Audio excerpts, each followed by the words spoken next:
Dahulu kala, di suatu desa kecil dekat lembah yang asri, tersebutlah dua bersahabat bernama Embro dan Pipo. Mereka adalah tipe pemuda yang berambisi untuk menjadi orang terkaya di desanya. Mereka kerap membicarakan impian dan ambisi mereka itu akan kekayaan, kehidupan, dan gaya hidup yang ingin mereka miliki nantinya.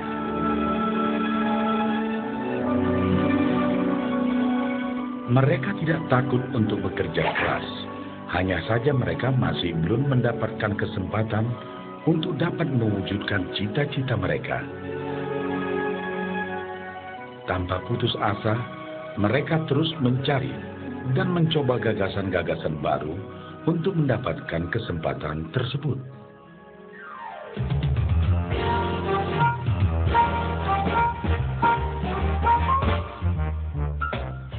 Hingga suatu hari, kesempatan itu pun datang.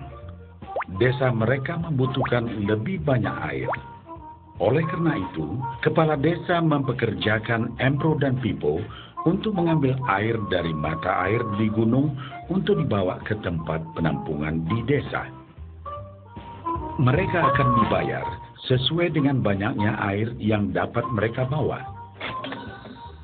Maka mereka berdua pun menyambut dengan baik kesempatan ini. Embro dan Pipo pun segera melaksanakan pekerjaan tersebut dengan bersemangat. Setiap hari, sejak pagi hingga sore, mereka bergegas menuju mata air dengan membawa ember masing-masing. Mereka bekerja keras untuk membawa air sebanyak mungkin ke tempat penampungan air di desa.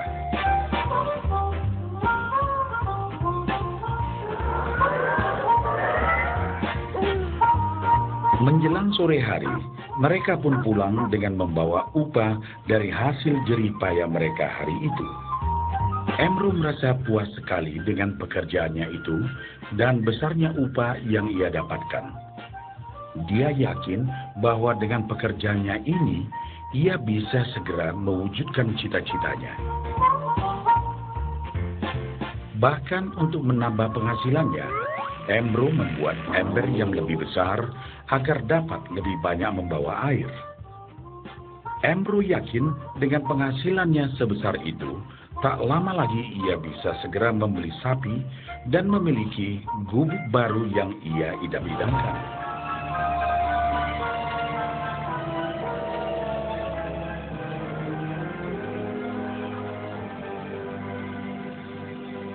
Lain halnya dengan Pipo. Dia merasa tidak nyaman dengan cara yang mereka lakukan itu. Ia mencari cara yang lebih nyaman untuk mendapatkan lebih banyak uang. Suatu hari, Pipo mendapat sebuah gagasan.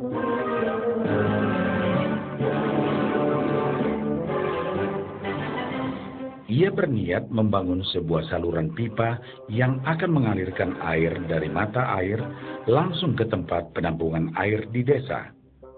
Dengan saluran pipa tersebut, ia akan mendapat lebih banyak air tanpa perlu lagi membawa ember ke mata air. Ia sangat antusias dengan gagasannya ini. Pipo pun mulai menceritakan gagasannya ini kepada Embro dan mengajaknya bekerja sama.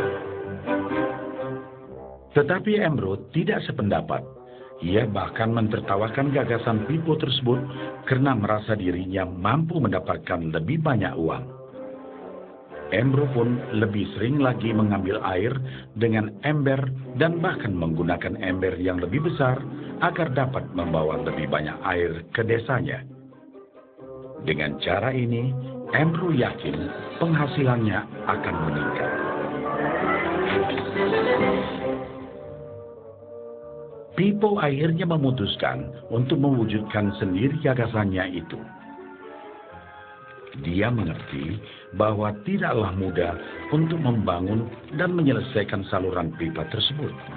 Dibutuhkan beberapa tahun untuk bisa menyelesaikan dan menikmati hasilnya. Namun tekadnya telah bulat. Ia pun tetap bekerja mengangkat air dengan ember setiap hari seperti biasa. Tetapi di akhir minggu dan setiap ada waktu luang, Pipo bekerja keras menggali tanah yang banyak berbatu untuk membangun saluran pipanya. Pada bulan-bulan pertama, hasilnya hampir tidak kelihatan. Orang-orang desa mulai banyak mentertawakan dan mencemooh Pipo.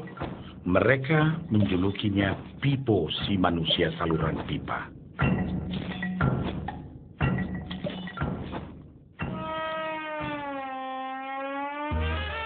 Sementara itu, penghasilan Embro telah meningkat 2 kali lipat. Ia sudah berhasil membeli sapi dan memiliki gubuk baru yang lebih besar. Gaya hidupnya pun sudah mulai berubah.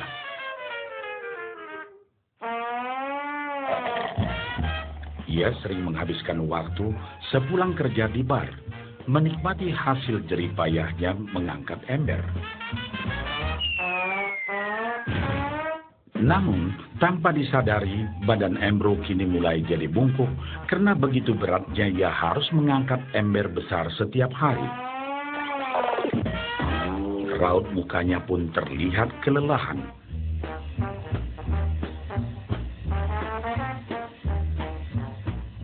Semakin hari, semakin sedikit air yang dapat dibawanya karena tenaganya berkurang seiring bertambahnya usia.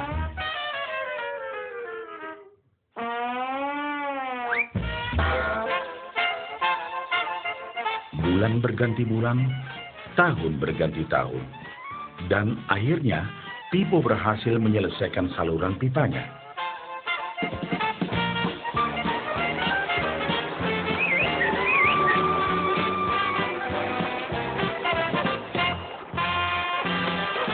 Kini, tanpa perlu bersusah payah mengangkat ember, Pipo akan mendapat lebih banyak uang berkat air yang terus mengalir memenuhi tong-tong air di tempat penampungan.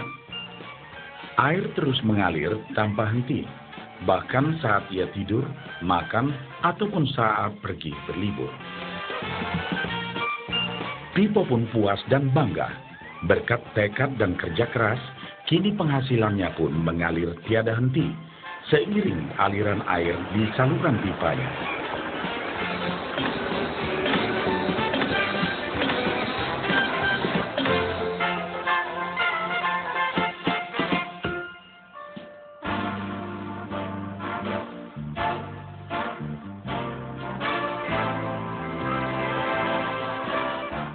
Setelah melihat cerita Embro dan Pipo, kita sadari bahwa cerita mereka menggambarkan kehidupan kita.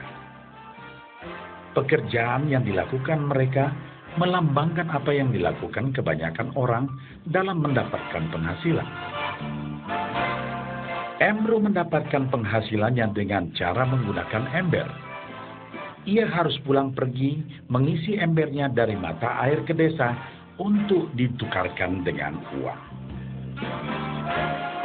Untuk meningkatkan penghasilan, yang dilakukan Embro adalah dengan cara lebih rajin pergi ke mata air dan juga memperbesar ukuran embernya. Dalam kehidupan yang nyata, sangatlah normal kalau kita ingin meningkatkan penghasilan, kita harus bekerja lebih keras. Misalnya, dengan bekerja lembur atau mungkin mendapatkan pekerjaan tambahan. Kita juga dapat memperbesar ember kita, yaitu dengan menerima posisi pekerjaan yang lebih tinggi. Sebagian besar dari kita menukarkan waktu kita untuk mendapatkan uang. Seperti juga Embro, kita pun memiliki waktu yang terbatas untuk dibarterkan menjadi uang. Dan kita tahu, setiap orang hanya memiliki 24 jam per hari. Dan tidaklah mungkin kalau kita membarterkan seluruh waktu kita untuk bekerja.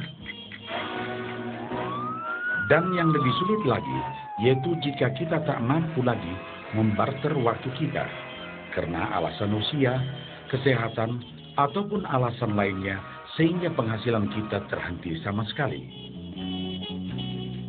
Tetapi coba perhatikan apa yang dilakukan Pipo.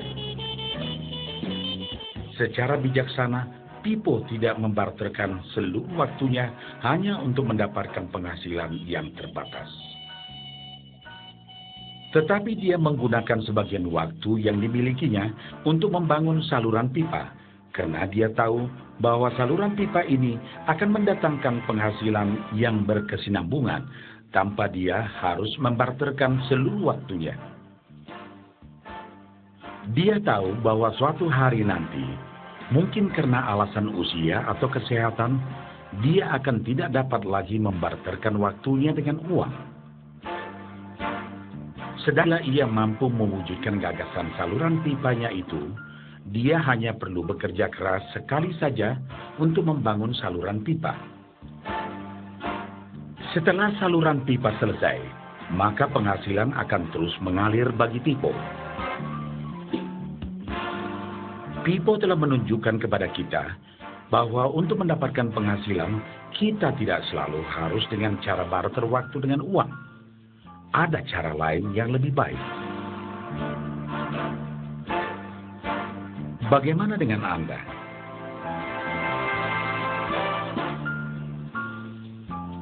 Apakah Anda masih seperti Ambro yang membarterkan waktu Anda untuk mendapatkan penghasilan?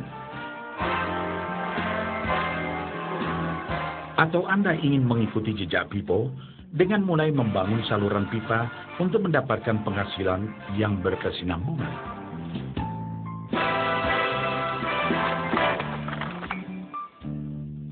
Jika Anda tertarik dengan gagasan saluran pipa, hubungi orang yang meminjamkan VCD ini, agar Anda dapat segera mulai membangun saluran pipa penghasilan Anda saat ini juga.